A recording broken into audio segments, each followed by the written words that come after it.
Biwan Télévision, mesdames et messieurs, un seul mot sur toutes les lèvres en République démocratique du Congo. Ces jours-ci, l'actualité est dominée par le mot dialogue.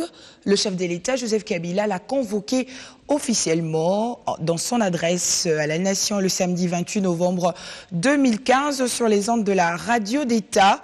Et une ordonnance l'a également officiellement a mis en place ce dialogue ainsi que la préparation de son comité préparatoire qui doit être mis sur pied en 10 jours de la signature de l'ordonnance par le président Joseph Kabila Kabange. Et pour décortiquer son discours, mais également les réactions des uns et des autres, un invité sur ce plateau. Bonsoir, sénateur Léonard Chéokitundu. Bonsoir. Vous êtes l'invité du dossier de la rédaction de ce soir. Nous allons parler du dialogue ainsi que de diverses réactions. Peut-on parler d'un dialogue national inclusif alors que seulement le 1/10 de l'opposition compte y participer? Non, mais écoutez, pour l'instant, ce sont encore des gens qui veulent multiplier les enchères, mais vous allez voir que les choses vont évoluer. Je vous rappelle qu'aujourd'hui, l'envoyé spécial du secrétaire général pour les Grands Lacs est à Kinshasa. Et il a procédé à des consultations de tous les partis politiques et même aussi les composants de la société civile. Et je crois que cette consultation va continuer. La grande revendication de ceux qui hésitent encore, c'était une espèce de regard extérieur par rapport à ce forum national. Et ici, beaucoup ont exigé, rappelez-vous, qu'il fallait à tout prix que ce soit le secrétaire général des Nations Unies ou l'envoyé spécial du secrétaire général qui convoque ce dialogue. Là, c'était une mauvaise interprétation non seulement de l'accord cadre d'Addis Abeba, mais aussi de la résolution du Conseil de sécurité. Et le dialogue est d'abord national. Ce sont les Congolais qui se parlent. Donc, pour l'instant, je pense qu'il y a des gens qui hésitaient encore, est-ce que le dialogue va se tenir? Est-ce que toutes les garanties seront assurées pour qu'il y ait un vrai dialogue, un vrai débat? Je crois que les gens étaient en train encore d'hésiter. Mais pour l'instant, je crois que les choses commencent à se préciser.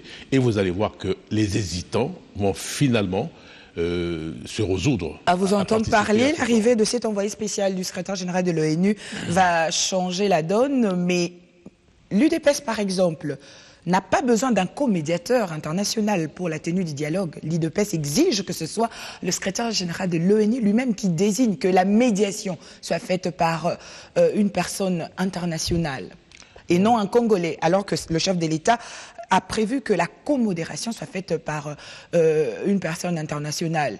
Et déjà, le vote face de l'UDPS, la majorité n'avait-elle pas prévu que, comme d'habitude, le Sphinx de Limité pouvait encore changer d'avis à quelques jours de la tenue de ce dialogue inclusif national? Non, écoutez, là, vous voyez, à travers ce que vous dites, il y a à boire et à manger. Hein. D'abord, on parle de co-médiation, on parle de co-modération internationale. Ce qu'il faut savoir, c'est quoi? Nous voulons un dialogue national, c'est-à-dire entre Congolais. Et nous voulons à tout prix que les Congolais eux-mêmes prennent la direction de ce dialogue, s'approprient ce forum. Alors pour quelle raison? C'est parce que c'est une affaire d'abord nationale, c'est une question de souveraineté. Mais pour éviter des méfiances, nous voulons aussi un regard extérieur. Alors quand on parle de co-modération, c'est ce qu'a dit le chef de l'État, c'est-à-dire que le dialogue sera dirigé par un représentant de la majorité et un représentant de l'opposition. Quelle est la meilleure garantie? C'est cela, ce qu'on appelle la co-modération. Et nous voulons qu'effectivement, par exemple, la société civile fasse office de rapporteur. Alors, c'est cela. Alors, il y aura, d'après ce que nous proposons, un facilitateur. Ce facilitateur joue un rôle de bons offices ponctuels. C'est-à-dire qu'il est là, présent, il assiste le bureau du dialogue. Et comme vous savez, souvent, on a eu cette expérience avec le dialogue intercongolais, il peut y avoir, sur un point bien précis, une grande divergence entre les parties prenantes. Et qu'on n'arrive pas du tout à résoudre cette divergence-là. Qu'est-ce qu'on fait? Alors, on appelle le facilitateur pour prendre contact séparément avec les parties prenantes, pour arriver à concilier le point de vue afin qu'on arrive finalement à un compromis. Vous êtes cadre du parti présidentiel. Si le compromis est trouvé, on avance. Cheikh Kitundu, vous êtes cadre du parti présidentiel, membre influent de la majorité présidentielle, à vous entendre parler. Donc cette position contradictoire de l'UDPS ne vous inquiète pas. Mais lorsqu'on suit le porte-parole du gouvernement, Lambert Mende, qui a tenu son point de presse hier, on sent que cette attitude de volte-face de l'UDPS a quand même essayé un peu de chambouler la donne. Non, si l'UDPS reste sur sa position, vous pensez aller au dialogue sans l'UDPS, qui est quand même la fille aînée de l'opposition en République démocratique du Congo? Je suis un des acteurs principaux des pourparlers avec l'UDPS. Je peux vous rassurer, l'UDPS viendra au dialogue. Je vous rappelle que c'est l'UDPS elle-même qui a été la première formation de l'opposition à prôner le dialogue. D'ailleurs, il se réfère beaucoup à la feuille de route du président Tshisekedi du mois de février. Et sa lettre du week-end a changé. Non, pas du tout. Vous avez vu que dans le communiqué, ils ont clairement dit qu'ils prenaient acte de l'ordonnance du président de la République. Ce qu'ils voulaient, c'est d'abord peut-être conditionner leur participation à la désignation du facilitateur par les Nations Unies. Donc vous êtes sûr et certain que nous aurons l'UDPS Tshisekedi au dialogue? Jusqu'à preuve du contraire, je vais vous dire, il n'y a rien aujourd'hui qui puisse dire que l'UDPS ne va pas participer au dialogue. Jusqu'à présent, non. Vous calmez l'opinion, vous fixez l'opinion peut être sûre. Absolument, parce que c'est l'UDPS, ce serait contradictoire. C'est l'UDPS, c'est l'UDPS qui a été la première formation à prôner le dialogue. Et depuis le mois de février et jusqu'à présent, je n'ai pas encore vu l'UDPS dire ce qu'elle cherche chez l'UDPS, effectivement, c'est la garantie que ce dialogue se déroule dans de bonnes conditions et dans des conditions de transparence, avec un œil extérieur. Et je vous dis qu'aujourd'hui, et d'ailleurs je crois qu'un représentant de l'UDPS a été reçu par l'envoyé spécial du secrétaire général pour les Grands Lacs. Alors, ces consultations continuent. Je crois que le représentant du secrétaire général est retourné à New York pour faire le rapport. Et à ce moment-là, un facilitateur sera désigné. Dès que ce facilitateur est donné, vous allez voir, non seulement l'UDPS, mais d'autres petites formations politiques auxquelles vous faites allusion maintenant. Parce que ça, il faut bien comprendre. Les petites formations politiques, vous faites allusion au G7 et alliés? Écoutez, regardez... Vital Kamerhe et les autres qui ont dit MLC, aujourd'hui, si l'on veut... Par au dialogue, pas question. Si l'on veut jauger le poids politique des formations politiques, quelle est la référence aujourd'hui? La référence pour nous, c'est l'élection de 2011. Je crois que le président Kabila est sorti vainqueur. Le deuxième après le président Kabila, c'était l'UDPS à travers le leader de l'UDPS qui est Étienne Tshisekedi. Si vous additionnez les deux scores, vous verrez que c'est plus de 80%. Raison pour laquelle la majorité ignore les autres partis de l'opposition? Non, on n'ignore pas. Puisqu'on parle d'un dialogue national inclusif. Mais justement, nous prenons un dialogue national et inclusif. C'est très important et c'est notre rôle de convaincre tout le monde de venir à ce dialogue. Et vous avez vu, le chef de l'État, il a même dit que c'était un appel pathétique qu'il lance aux partis qui hésitent encore de venir ensemble, parce que si vraiment ils pensent à l'intérêt supérieur du pays... Au-delà des divergences. Effectivement, au-delà des divergences d'opinion, il faut qu'on se retrouve tous, comme on s'est retrouvés à Sun City, rappelez-vous, à Sun City. Et aux concertations nationales, et même aux qui laissent encore les gens sur leur soif. Et effectivement, il y a des formations. Mais ici, l'enjeu actuel n'est pas celui des contestations. Ici, il s'agit vraiment qu'on se retrouve ensemble pour imaginer de quelle manière on peut organiser un processus électoral qui soit crédible, conforme aux standards internationaux et surtout apaisé. Sans oublier que ce processus doit être inclusif, comme on a dit tout à l'heure. Donc, je vous dis sincèrement que on ne minimise pas les formations politiques. Mais à mon avis, il faut relativiser ces réticences. Je crois qu'à partir du moment où le secrétaire général va désigner le facilitateur, vous allez voir que cette désignation va vaincre beaucoup de réticences. Et tout le monde va courir pour participer au dialogue. Parce que celui qui ne viendra pas, effectivement, il n'aura pas sa part du gâteau. Il va rater le train, et puis voilà, c'est ça. Le dialogue porte principalement sur l'organisation du processus électoral. Vous l'avez évoqué tantôt, apaisé, complet, inclusif, crédible et conforme aux standards internationaux. Est-ce une manière rusée pour la majorité présidentielle de trouver des voies et moyens pour changer le mode de scrutin? Mais non, pas du tout. Il y a eu des imperfections en 2006, lors du premier cycle électoral, après le dialogue intercongolais à Sun City. Bon, il y a eu des imperfections relativement plus importantes qu'en 2006, en 2011. C'est pour éviter ces imperfections qu'il faut absolument maintenant réfléchir aux voies et moyens pour organiser un processus, cette fois-ci, qui soit conforme aux standards. Et pourquoi avoir attendu seulement à quelques mois de l'organisation du scrutin pour pouvoir réfléchir sur la manière d'adapter ce processus? Vous avez remarqué qu'il a fallu longtemps pour consulter. Je vous rappelle que le président de la République, c'est pas d'aujourd'hui. Le président de la République avait d'abord lancé des émissaires auprès de toutes les formations politiques, avant de procéder même aux consultations que vous avez vues vous-même. Donc ce n'est pas d'aujourd'hui, on en parle depuis très longtemps, mais les conditions n'étaient pas encore remplies. Alors, on est à une année, effectivement, des grandes échéances. Il faut nécessairement qu'on anticipe et qu'on commence à réfléchir sur le meilleur moyen pour, effectivement, que ces processus soient, comme vous le dites, et crédibles et conformes aux standards internationaux. C'est tout simplement ça. Il n'est pas question de modifier le scrutin. N'y aurait-il pas un agenda caché pour une éventuelle transition? On va au dialogue, ensuite on se dit qu'il faut une certaine transition avant qu'il y ait organisation éventuelle de l'élection. Le forum est national. Les parties prenantes, ce sont lesquelles? C'est la majorité présidentielle, l'opposition politique et la société civile. Mais on sera tous en train de discuter. Le mode de prise de décision, c'est le consensus. Moi, je ne vois pas comment on pourrait immédiatement, comme ça, lors du dialogue, imposer la révision constitutionnelle. La voix du plus fort est toujours la meilleure, dit-on. La majorité est presque majorité. Hein. Mais majorité, mais en tout cas, le mode de prise de décision, c'est le consensus. Et c'est justement, si on prévoit le consensus, c'est pour garantir ceux qui sont plus faibles dans ces négociations-là. C'est pour ça qu'on a prévu le consensus. Donc il faut discuter jusqu'à ce qu'on arrive à un compromis. Donc je peux vous rassurer qu'il n'y a aucun agenda caché. Et d'ailleurs, c'est ce que nous voulons. Le dialogue doit être transparent.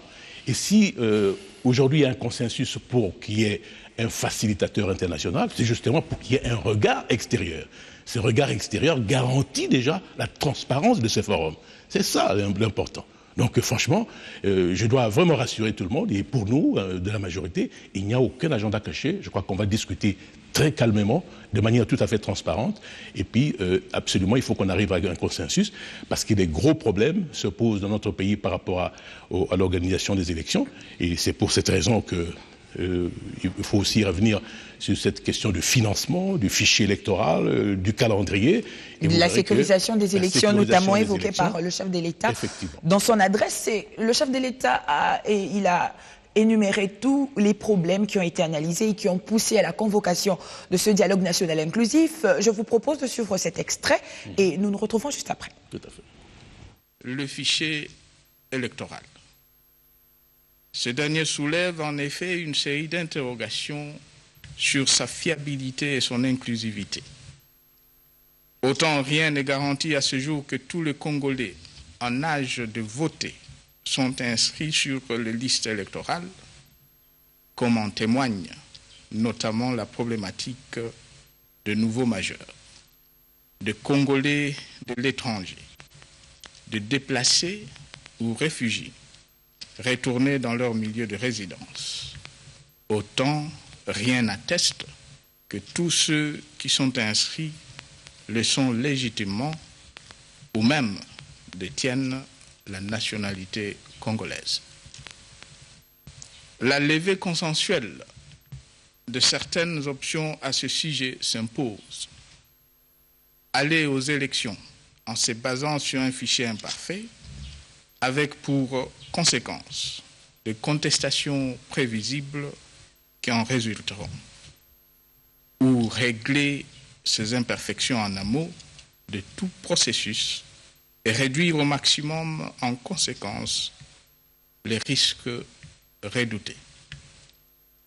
2.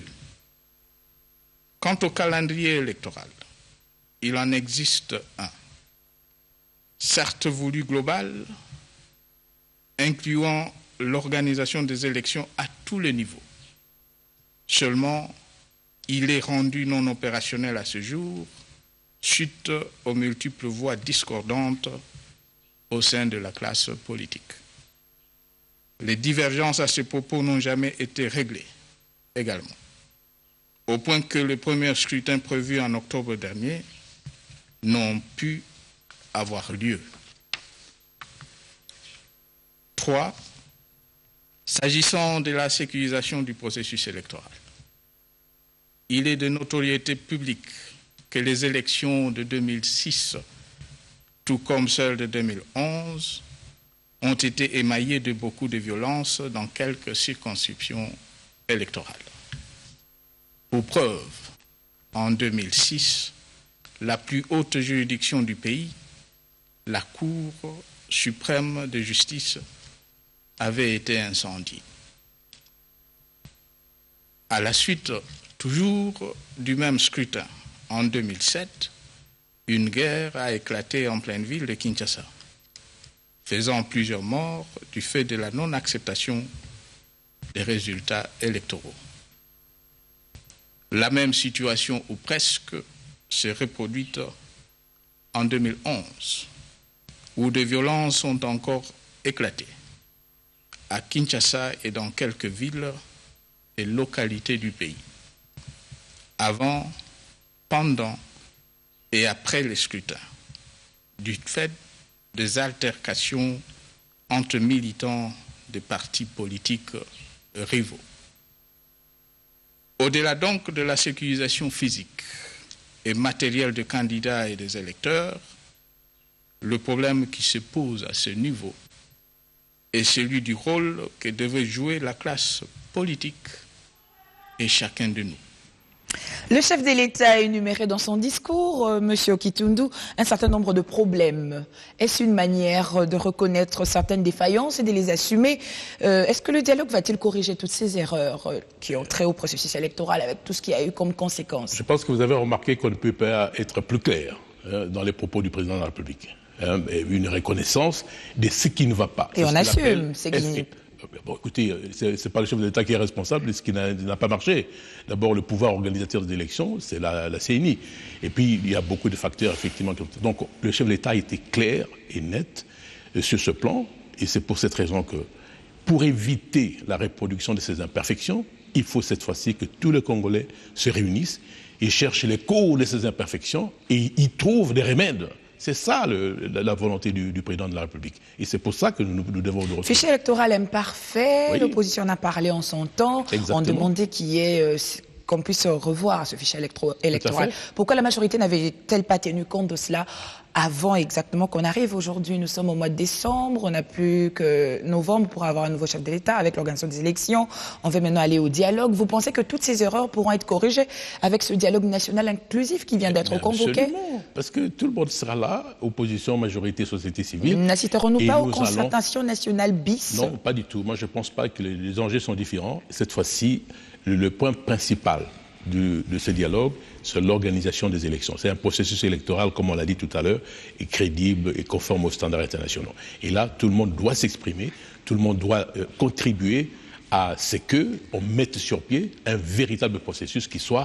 Vous savez, dans toutes les élections, il y a toujours des contestations. Mais la question ici, c'est de réduire les contestations le plus possible afin que la vérité des urnes soit effectivement impérative.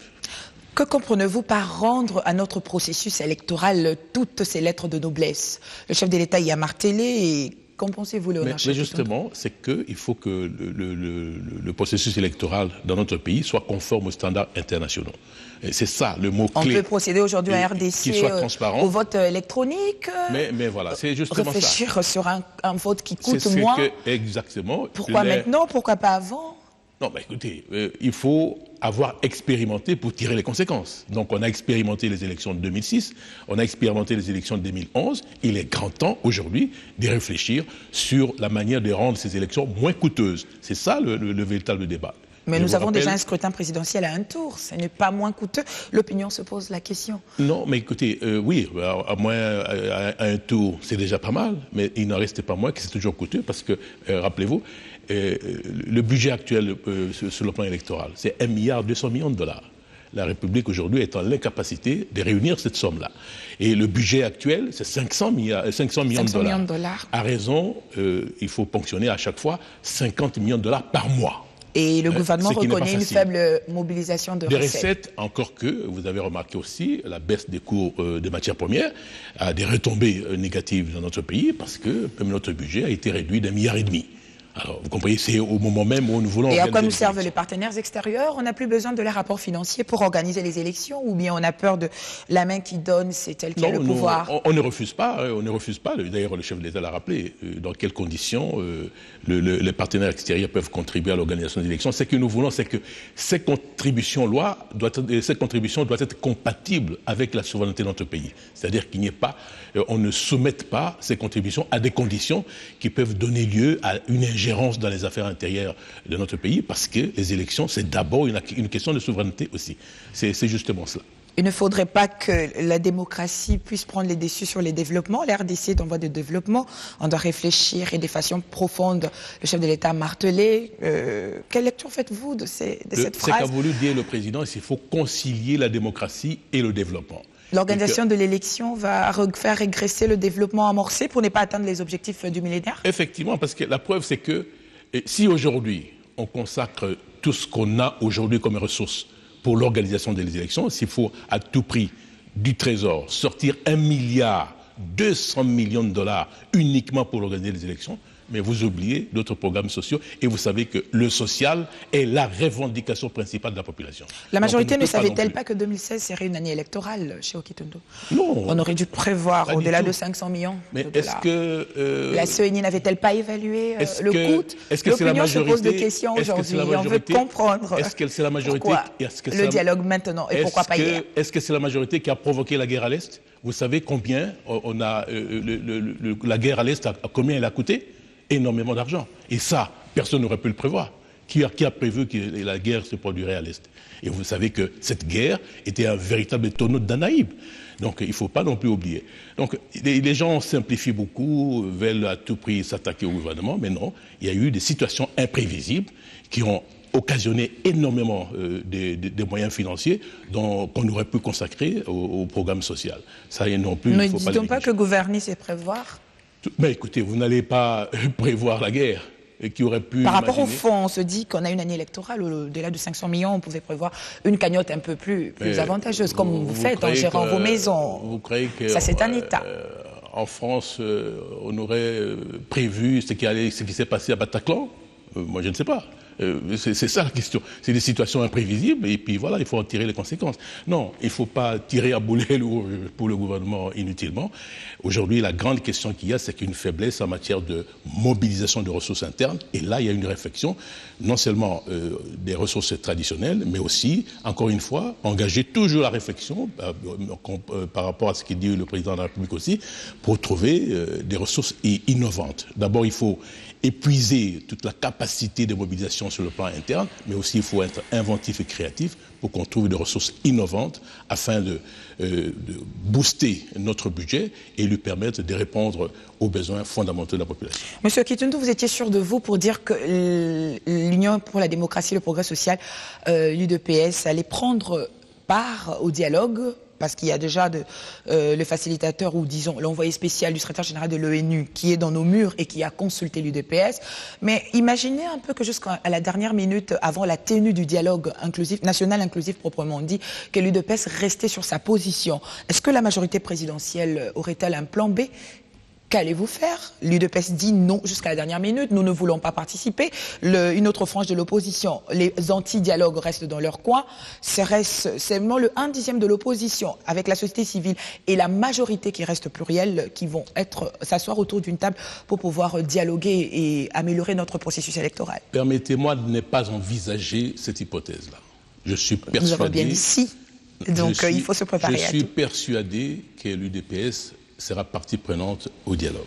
Ça, c'est et vous en restez convaincu à 100%. Même la dernière communication n'a pas fermé la porte au dialogue. Je pense que l'UDPS... Mais au sein de l'UDPS, il y a des tensions. Vous voyez, mais c'est ça. Le président qui signe un communiqué, Tshisekedi, son fils qui est secrétaire national aux relations extérieures, qui dit autre chose, juste à sa descente du pied de l'avion, on se pose deux questions. Déjà, ça bouillonne au sein de l'UDPS et ça risque d'éclater. Et cette éclaboussure peut retomber sur le dialogue, qui se veut être un havre de paix et dans de tensions. Cette discordance n'est pas le propre de l'UDPS. Je crois qu'on trouve cela dans beaucoup de formations politiques, même dans les grandes démocraties du monde.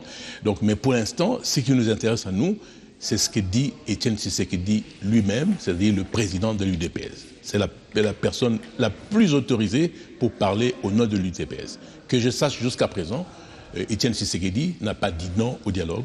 Étienne Tshisekedi attend la désignation. Il a imposé des conditions officielles, particulièrement du facilitateur. Du facilitateur international. C'est ça. Alors, maintenant, je crois qu'ils ont été entendus aujourd'hui, et vous allez voir, lorsqu'on va formaliser la facilitation, vous allez voir que... Wait and see, comme on dit. On attendra voir s'il y aura un communiqué de la présidence de l'UDPS qui va se prononcer qu'elle est maintenant d'accord pour participer au dialogue national inclusif. Toujours puisque nous parlons du dialogue, le procureur général de la République est monté au créneau. Il a également attiré l'attention sur la mauvaise interprétation de l'article 64 dans son alinéa premier qui stipule, je cite, « Tout Congolais a le devoir de faire échec à toute tentative de prendre le pouvoir par la force ». Aurait-il peur que la convocation du dialogue ne puisse susciter la tension au sein de la population qui est soulèvement? Pourquoi Florika Bangenombi, qui d'habitude ne s'exprime pas sur les questions d'État à la télévision, les gens étaient surpris de le voir. Est-ce une façon d'avertir pour dire attention, il y a le bâton et la carotte? Mais est-ce que vous croyez que c'est vraiment responsable de faire référence dans les circonstances que nous vivons aujourd'hui dans notre pays à l'article 64 de la Constitution? C'est là justement une interprétation, mais alors abusive, erronée et même infractionnelle de cette disposition constitutionnelle. C'est pour ça, moi j'appuie totalement le procureur général de la République. C'est lui qui garantit l'ordre public dans notre pays. Il était dans son droit de mettre les gens en garde sur la référence abusive. Y aurait-il de l'électricité dans l'air avant le dialogue? Qui a pris le pouvoir par la force dans notre pays ici? On veut violer la Constitution. Mais qui veut violer la Constitution? Sur quoi on se base pour nous dire qu'on a violé la Constitution? Est-ce que vous faites référence à cette interprétation des propos erronés et même... L'article 64, l'alinéa premier est aujourd'hui brandi comme un verset biblique chez Okitundu. Pourquoi la majorité n'explique pas clairement à l'opinion sa démarche? On vous dit que vous avez souvent cette habitude de ne pas beaucoup communiquer. Vous communiquez en dernière minute, on vous accuse, c'est ce que j'allais dire justement, que vous communiquez en dernière minute et vous communiquez mal. Souvent, le message ne passe pas clairement. Si vous aviez cette habitude de communiquer comme il se doit, vous aurez peut-être dû expliquer cette démarche quand le chef a commencé les consultations. On savait probablement que cela allait aboutir à la convocation d'un dialogue national inclusif. Pourquoi avoir attendu que le chef se prononce d'abord et que les gens commencent à soulever des ondes d'ombre? Mais non, comment vous dites ça? Le dialogue était une revendication quasi générale, déjà, non seulement de l'opposition, mais même aussi de la société civile, mais en particulier aussi, je crois qu'une partie de la communauté internationale a prôné le dialogue entre les Congolais pour qu'on fasse tout afin que le Congo dispose d'un processus électoral qui puisse traduire la volonté des urnes. Alors, c'est ça. Je ne sais pas ce que vous dites, parce que le chef de l'État a procédé à des consultations. Tout le monde était au courant. Et si le chef de l'État a procédé à ces consultations pour écouter les gens et savoir ce qu'ils veulent, il est ressorti de toutes ces consultations une volonté générale pour continuer le petit peuple ne comprenait pas. Voilà pourquoi on utilise cet article 64 pour l'amener. Mais j'ai l'impression que vous n'avez pas compris la gravité de faire référence à cet article. C'est un appel à l'insurrection. C'est un appel à la révolte. Est-ce du terrorisme, comme d'aucuns le disent? C'est extrêmement grave. On ne peut pas. Mais pour quelle raison on se référait à cette disposition? Pour quelle raison? Est-ce que le pouvoir actuel a été pris par la force? C'est ça la question. Nous sommes dans un cadre constitutionnel et on veut évoquer une disposition qui, effectivement, prévoit qu'on puisse s'opposer à un pouvoir qui a été pris par la force. Ce qui n'est pas le cas actuellement. Donc, je vous assure, après cette mise en garde du procureur général de la République, et par rapport à ce que nous disons aujourd'hui, je ne pense pas qu'une autre personne fera la même chose, parce qu'il assumera les conséquences. Parce que là aussi, il faut comprendre. Vous oubliez la linéa 2. Il faut lire la linéa 2 de cette disposition, comme l'a rappelé le procureur général. Je vous laisse donc, la primeur de donner cette linéa 2 à nos téléspectateurs. Il faut éviter cela parce que ça va se retourner comme un boomerang à l'égard de ceux qui appellent la population à la révolte. Parce que vous appelez la population à la révolte pour quelle raison? C'est ça la question. On ne sait pas. Ah bon, j'ai vu, peut-être que c'est le moment de le rappeler. Dernièrement, lorsque le chef de l'État parmi les sujets qui devraient faire l'objet de discussions lors de ces dialogues, c'était la question du financement des élections.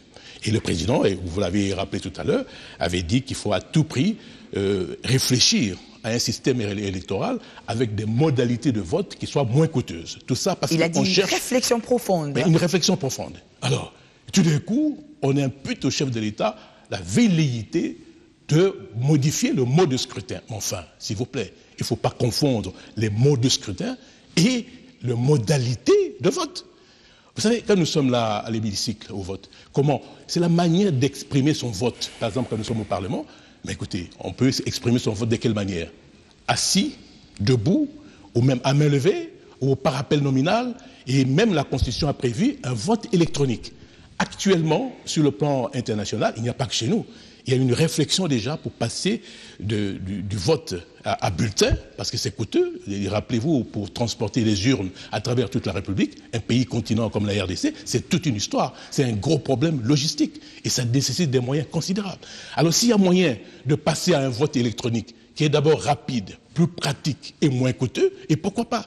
Donc le chef de l'État a fait un appel à une réflexion sur ces modalités de vote, ce qui n'est pas à confondre avec le mode de scrutin, deux choses totalement différentes. Alors, on se base sur cela pour imputer au chef de l'État la velléité de modifier le système électoral et en même temps aussi de modifier la Constitution. Et c'est pour cette raison-là qu'on voudrait faire appel à la population pour l'insurrection et la révolte contre le pouvoir. Mais c'est extrêmement grave. Non seulement vous faites une interprétation erronée et même abusive des propos du chef de l'État, et en même temps, vous voulez inciter la population à la révolte contre le pouvoir. Mais ceux-là, ils sont déjà en infraction.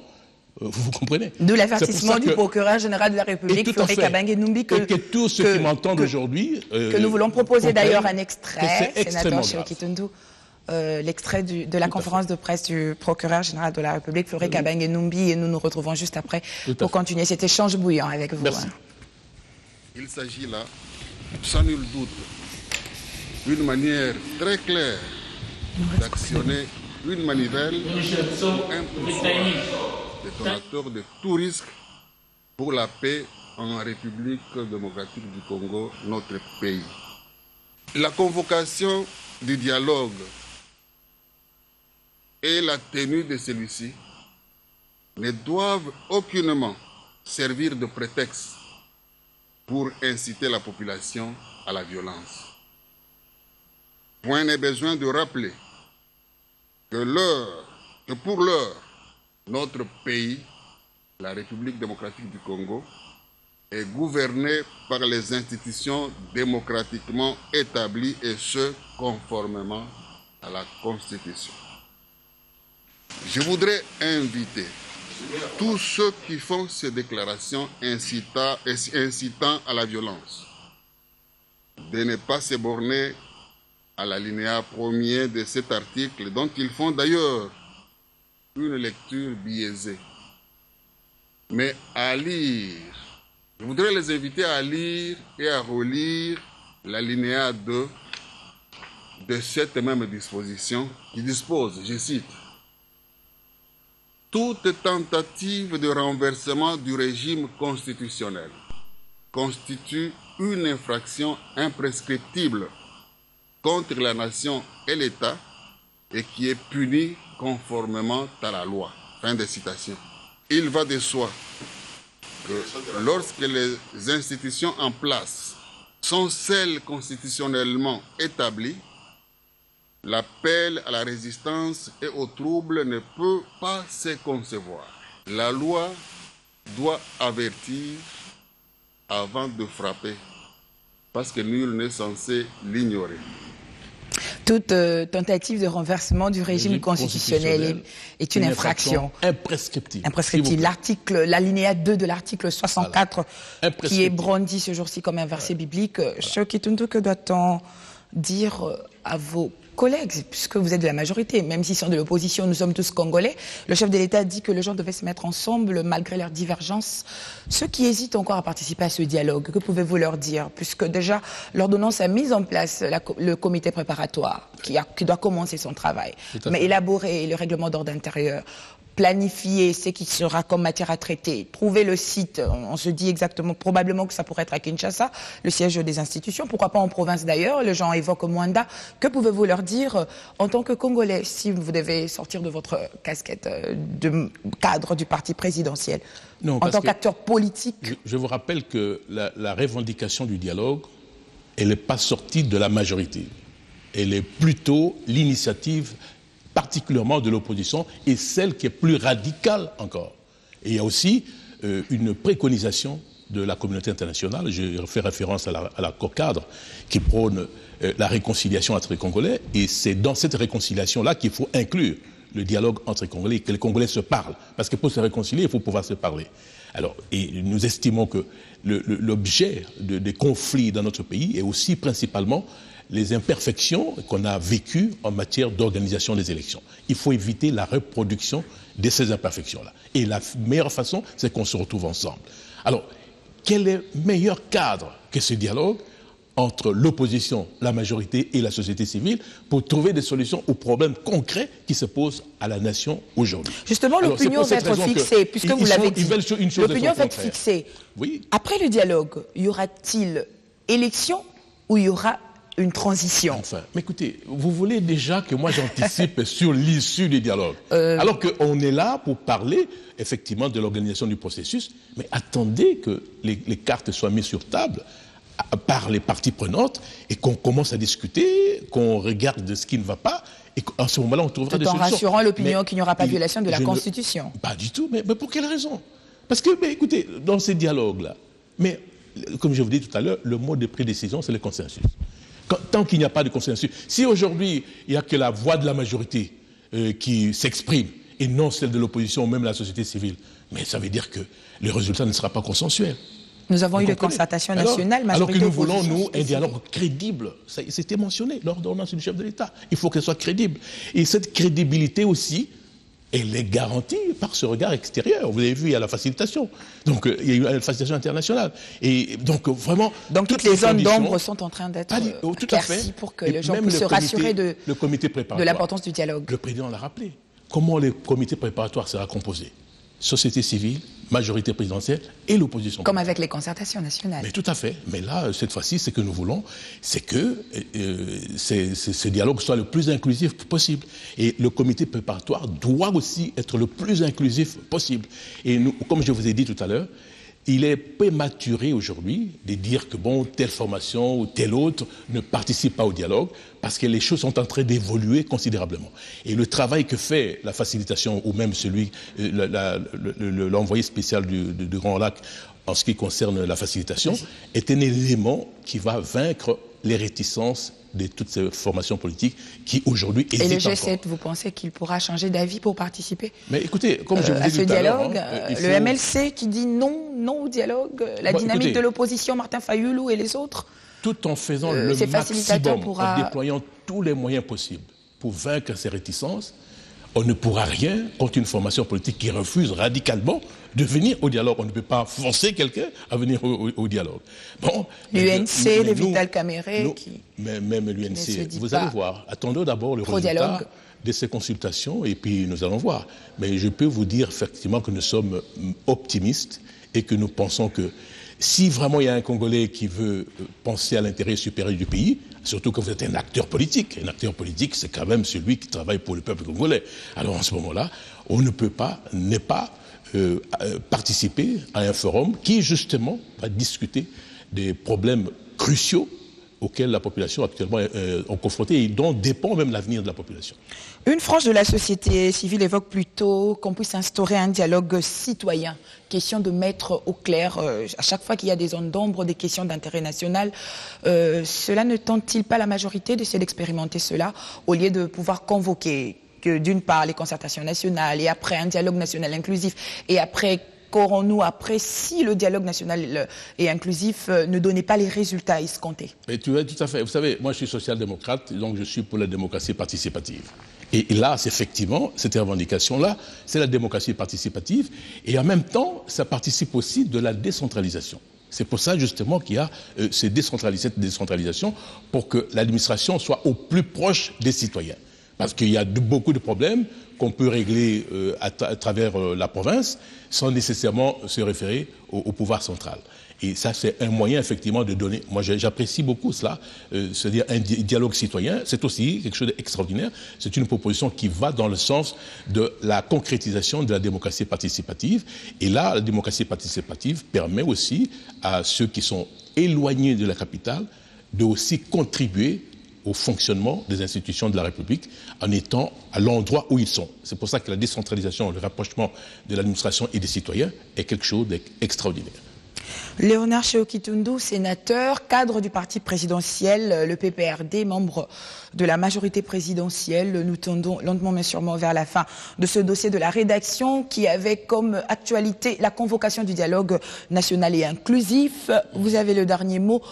Que pouvez-vous dire à l'opinion qui nous a suivis? Mais également, l'on revient toujours sur cette unité qui doit régner au sein de la classe politique, qu'elle soit de l'opposition ou de la majorité, ainsi que les acteurs de la société civile sur ce dialogue qui doit avoir lieu dans un proche avenir, vu que le comité préparatoire a déjà été mis en place. En tout cas, il n'y a pas d'agenda caché de la majorité, il n'y aura pas de transition. Le dialogue est là juste pour améliorer les processus électoraux. Absolument, et dans un cadre transparent, avec un regard extérieur. Donc la facilitation. Et dans la foulée de ce qu'a dit le président de la République, il y a lieu, aujourd'hui encore une fois, de relancer un appel pathétique à toutes les formations politiques de participer à ces dialogues. Et que chacun vienne apporter sa contribution pour la recherche des solutions aux problèmes cruciaux. Et en l'espèce, c'est l'organisation d'un processus crédible, un processus électoral crédible, transparent, mais aussi conforme aux standards internationaux, apaisé particulièrement, parce qu'il faut éviter la violence, le chef de l'État l'a rappelé, c'est ce que nous attendons, en tout cas de ces formations politiques, qui n'hésitent pas à venir, parce que justement, chacun pourra s'exprimer librement, et puis il n'y a pas d'agenda caché, hein, tout sera fait dans des conditions acceptables, et avec, encore une fois, un contrôle, si vous voulez, de la communauté internationale à travers la facilitation. Donc toutes les conditions sont réunies aujourd'hui pour que le dialogue se passe dans de bonnes conditions. Déjà dans le comité préparatoire, hein, je vois le comité préparatoire, parce que tout va partir du comité préparatoire. Et le poumon même du dialogue. Exactement. Et ce comité préparatoire, déjà, il est inclusif.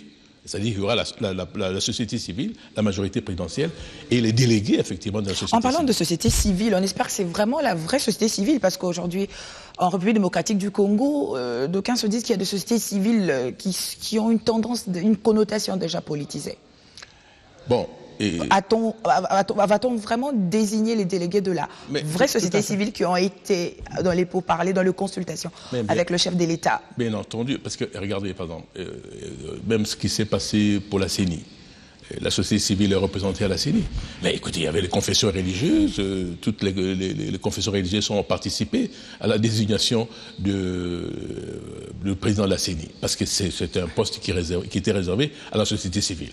Je n'ai pas vu une composante de la société civile protester du fait qu'elle a été exclue dans le choix du président de la CENI. Donc effectivement, il peut y avoir quelques composantes qui sont peut-être politisées, mais en tout cas, il m'est difficile aujourd'hui de faire la part des choses.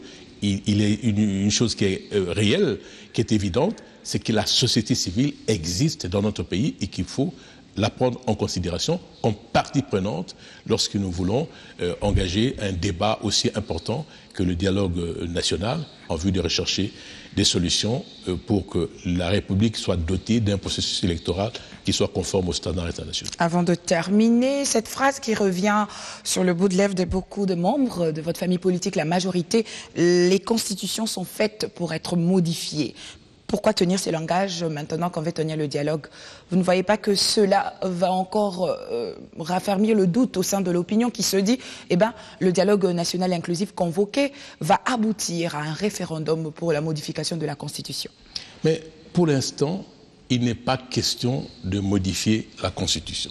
Le dialogue est porté principalement, le président de la République l'a dit dans son ordonnance, porte principalement sur l'organisation d'un processus électoral crédible, transparent, apaisé et conforme aux standards internationaux. C'est là l'objet du dialogue.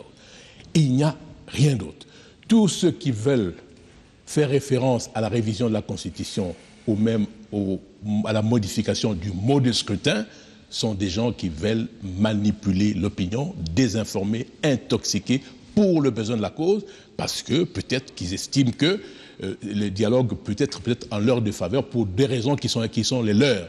Mais en tout cas, pour l'instant, vu de la majorité, et la majorité ne sera pas la seule partie prenante au dialogue, comme je l'ai dit tout à l'heure, il y a 3 parties prenantes, l'opposition dans son ensemble est invitée, donc il n'y a pas d'agenda caché, le mode de prise de décision, c'est le consensus, donc toutes les conditions, comme je vous ai dit tout à l'heure, sont remplies, parce que je ne vois rien d'autre. Est-ce que vous pouvez me dire un point important qui constituerait la raison pour laquelle ces partis d'opposition refuseraient de venir au dialogue? Parce que je vous ferai la démonstration que du non-fondé, au fait, des raisons qu'ils invoquent. Parce qu'il n'y en a pas. Il n'y a pas le président de la République. On a voulu imputer au chef de l'État la velléité de modifier la Constitution et même le mode de scrutin. Alors quand vous lisez ces propos, il n'en est nullement question.